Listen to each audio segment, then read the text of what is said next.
walaloo shawaan dhiitee sirba sodaatee qabu hiriyaa siilla jiru ansifamaa qabu jaalala qabaachuun inni argeengita siifmaan gosoota wanta boosee beekata kilaashii dhukaasee kan inni falmatu wallakkaa shawaan himaan sodaatu jaalachuuf jedhee akka qabatu waatu ijoo miira kee malee tuunaa qabatu biyya waaqoo guutuu baalee biyya seenaa barbaadu jechuun boolonni kakaseenaa salaalee qindeessu walloloo kaasanii waan nyaata dhodhoo baroonaan beekan beenwaan adeemnaa biyya bantii gooroo gara kukkuttisee hin danda'u ororoo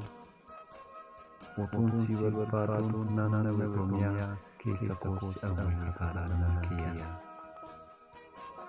hati adeemsi laalaa ija sodaan jigaa yaada kennamee onolaa simboo qabeetii koo fuulanii kuulaa halkan dhufuun yaaduu gabalee fulaa simachuu yaadeen simachuun shakkaa